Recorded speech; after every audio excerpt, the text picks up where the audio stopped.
بسم اللہ الرحمن الرحیم۔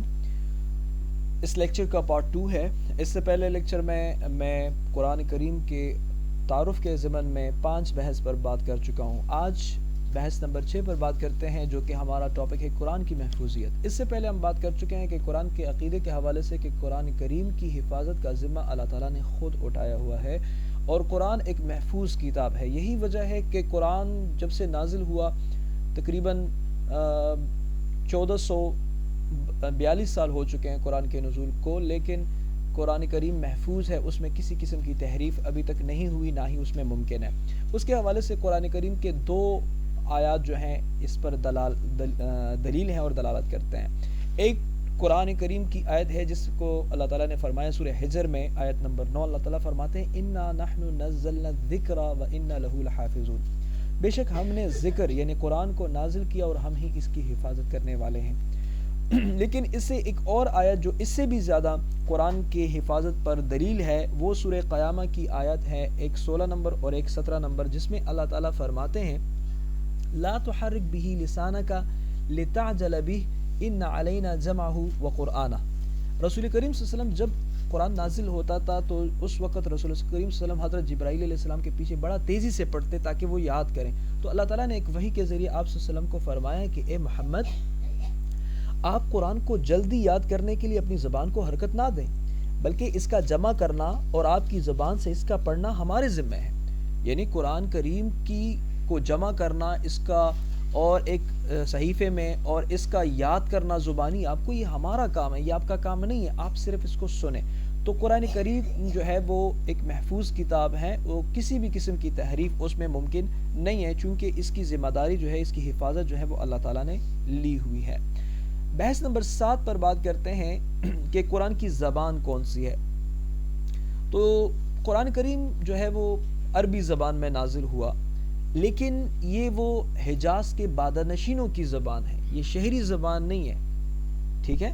قرآن کریم جو ہے چونکہ شہری زبان میں زیادہ تر تجارت ہونے کی باعث اور مختلف قسم کے لوگ آتے ہیں، جس سے وہ شہری زبان جو ہے وہ بگڑ جاتی ہے، تو اسی طرح جو اصل عربی زبان ہے وہ حجاز کے وہ بادانشینوں کی، وہ جو قبائلی زبان ہے وہ، اور اسی وجہ سے عرب کے جو بڑے گھرانے تھے، جو اونچے گھرانے تھے، ان کے ہاں جب بچے پیدا ہوتے تھے تو وہ ان کی تعلیم و تربیت اور عربی زبان کو سمجھنے کے لیے وہ بیچتے تھے، قبیلوں میں قبائل میں بیچتے تھے تاکہ وہ اصل عربی زبان یاد کر سکیں۔ اور یہی وجہ ہے کہ آج بھی بہت سے ایسے یہودی ہیں، بہت سے ایسے عیسائی ہیں جو کہ مسلمان نہیں ہیں، لیکن ان کی مادری زبان جو ہے وہ عربی ہے، تو اس لیے وہ عربی زبان کو جب بھی سیکھتے ہیں تو وہ قرآن کریم کو پڑھتے ہیں اور قرآن کریم سے سیکھتے ہیں، حالانکہ وہ مسلمان نہیں ہیں، وہ قرآن کریم کو اللہ تعالیٰ کا کلام نہیں مانتے۔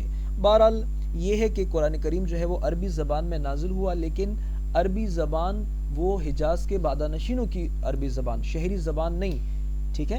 اور یہ بھی آپ جان لیجئے کہ کچھ ایسے الفاظ بھی قرآن کریم میں موجود ہیں کہ جو کسی اور زبان سے شامل ہوئے ہوں قرآن کریم میں، جس طرح مثال کے طور پر عربی زبان کا ایک لفظ ہے سنگ گل۔ سنگ گل اس پتھر کو کہتے ہیں جو آگ کی وجہ سے جو پختہ ہو جائے، اس کو سنگ گل کہتے ہیں، قرآن نے اس کو سجیل کہا ہے۔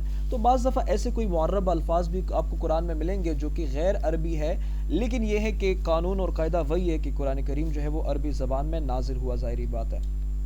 بحث نمبر 8 پر بات کرتے ہیں کہ قرآن کریم کے اسماء و صفات کیا ہیں۔ تو قرآن کریم کے بہت سارے اسماء و صفات ہیں، بہت سارے نام ہیں جس کو علماء و مفسرین نے بیان کیا۔ حضرت علامہ جلال الدین سیوطی رحمۃ اللہ علیہ نے قرآن کریم کے 55 نام ذکر کیے ہیں، لیکن وہ بھی پورے نہیں ہیں، کیونکہ اس میں قرآن کریم کا ایک نام ہے البرہان، وہ ان 55 میں نہیں ہے، تو ظاہری بات ہے کہ ہم ان کو بھی پورا نہیں کہہ سکتے کہ یہ 55 نام ہی ہیں، زیادہ بھی ہو سکتے ہیں، جس میں سے کچھ معروف نام جو ہیں جن کا میں ذکر اگر کروں تو جن میں الکتاب، الذکر، الہدا، کلام اللہ، النور، الکریم، الحکیم، یہ قرآن کریم کے نام ہیں۔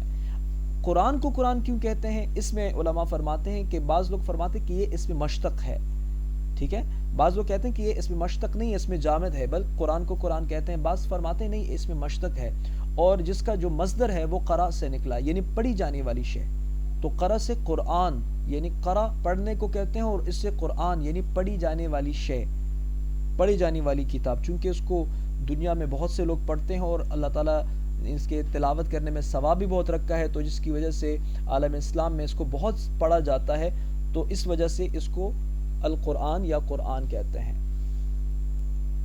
ٹھیک ہے. بحث نمبر 9 پر بات کرتے ہیں کہ قرآن کریم کا اسلوب کلام کیا ہے. ٹھیک ہے. قرآن کریم کا اسلوب کلام یہ ہے کہ جس وقت قرآن نازل ہو رہا تھا تو اس وقت عربوں میں 2 قسم کے ادب کے وصف اور صنف جو ہے وہ موجود تھے. یا تو وہ بہت فصیح و بلیغ شعراء ہوتے تھے یا پھر وہ دعاندار قسم کے خطیب ہوتے تھے. تو اب یہ 2 معروف شکلیں تھیں ادب کی قرآن کریم کے نزول کے وقت. عربوں کی میں بات کر رہا ہوں. تو قرآن جو نازل ہوا وہ شعر تو نہیں ہے، کیونکہ شعر کی تو نفی اللہ تعالیٰ نے فرمایا وَمَا عَلَّمْنَاهُ الشَّعْرَ وَمَا يَنبَغِي لَهُ، کہ اللہ تعالیٰ نے رسول کریم صلی اللہ علیہ وسلم کو شعر نہیں پڑھایا اور اس کے لیے مناسب بھی نہیں ہے، تو قرآن شعر نہیں ہے. ایک اور جگہ فرمایا وَمَا هُوَ بِقَوْلِ شَاعِرٍ، یہ قرآن جو ہے یہ کسی شاعر کا قول نہیں ہے. تو اس سے ثابت ہوا کہ قرآن کم از کم شعر تو نہیں ہے. اب ایک اور چیز رہ گئی ہے، وہ ہے خطبہ. قرآن خطبے کی شکل میں ہے. قرآن کا جو اسلوبی کلام ہے وہ خطبہ ہے، کیونکہ خطبے میں جو چیزیں کار فرما ہوتی ہیں وہ آپ کو قرآن میں ملیں گی. خطبے میں آپ کو بار بار ملے گا کہ ایک خطیب جو بات کر رہا ہو تو وہ خطابت اور مخاطب کو مخاطب کر کے وہ بیان کرتا ہے. قرآن کا اسلوبی کلام بھی یہی ہے. قرآن کریم بعض دفعہ جذبات سے بھی کام، یعنی جذبات وہ بھی اس میں شامل حال ہوتے ہیں. ٹھیک ہے نا. اور اسی طرح قرآن کریم میں جو ہے یعنی خطبے کی وہ تمام جو اسلوبی کلام ہوتا ہے وہ اس میں موجود ہیں. تو اس سے ثابت ہوتا ہے کہ قرآن شعر تو نہیں ہے، کیونکہ شعر کی تو نفی کر دی اللہ تعالیٰ نے. لہٰذا قرآن کا جو اسلوبی کلام ہے وہ خطبہ کی شکل میں ہے. بحث نمبر 10 پر بات کرتے ہیں کہ قرآن کریم کی ترکیب و تقسیم کیسے ہوئی. یہ اب یاد رکھیے کہ قرآن کی جو اکائی ہے، جو قرآن کا یونٹ ہے وہ آیت ہے، اور اس کی لغوی معنی ہے نشانی.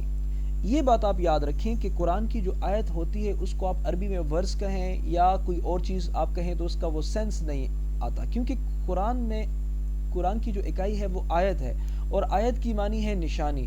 تو قرآن کی آیت کو آیت ہی بولا جائے گا چاہے وہ کسی بھی زبان میں ہو. ٹھیک ہے.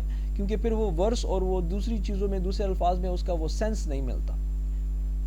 اور اس کے علاوہ عربی میں سورت کو، سورت جسے کہتے ہیں اس کو فصیل کہتے ہیں، فصیل کو کہتے ہیں وہ. یعنی اس کا تصور بھی یہی ہے کہ ہر آیت جس طرح اللہ تعالیٰ کے علم و حکمت کی نشانی ہے، اس طرح 10 20 100 285 3 اور مختلف قسم کی آیات جب اکٹھی ہو جائیں تو اللہ تعالیٰ نے ایک فصیل باندھ لی گئی، ایک سورت باندھ لی گئی. گویا کہ ایک سورت نے پورے شہر معنی کو اپنے گھیرے میں لے لیا. اور اس کے علاوہ صحابہ کرام کے دور میں تقسیم قرآن کے ضمن میں ایک اور بھی چیز تھی، وہ تھی منزل. ٹھیک ہے. منزل یا حزب. تو یہ 3 تقسیمیں تھی قرآن کے نزول کے وقت.